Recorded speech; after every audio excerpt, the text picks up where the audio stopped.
there and says this attack was foiled not by chance. What does he mean?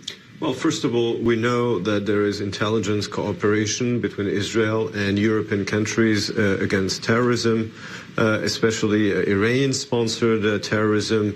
This has been true, especially following the major terrorist attacks on European soil, especially in France and in Belgium in the past 4 years. And of course, the Israeli Prime Minister is making this statement in the context of the Iranian efforts to get European countries to maintain the nuclear deal and even to offset the consequences, the economic consequences of the U.S. pullout, to say to the Europeans, how can you negotiate again with the Iranians and help them preserve the agreement when, on the other hand, they're trying to carry out terrorist attacks in your countries.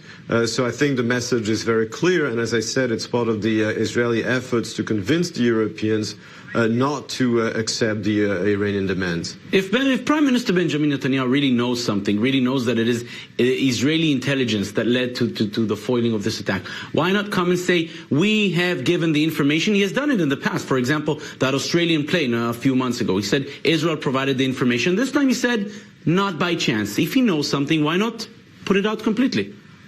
Look, it might be that Israel doesn't want to reveal its game completely openly. In other words, we're talking here about intelligence, and you don't have to say everything. You don't have to disclose everything.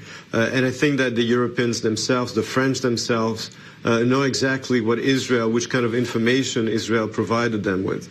So I don't think they need an explanation. Suffice to say that if I think the Israeli Prime Minister says something about Israel's added value in the struggle against terrorism, especially Iranian-sponsored terrorism, this, of course, has a meaning, as I said, in the context of trying to convince the Europeans to be much tougher on Iran. And finally, the Prime Minister also said the Iranian attempts to save the European nuclear deal will fail. How does he know that? So it's an interesting statement because so far Europeans really being so tough on Iran and threatening to pull out. It doesn't look really that they're going to pull out from that deal.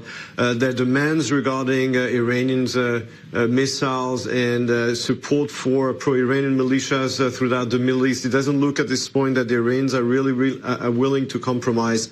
So it might be some kind of wishful thinking from the side of the Prime Minister. But on the other hand, I think that if we continue to see those demonstrations against the regime in Iran, the Europeans might ask themselves twice whether it's worth it or not to really negotiate with this regime if it is threatened from inside. Interesting aspects there to see. Dr. Emmanuel Navon, Mohammed Al-Qasim, thank you for being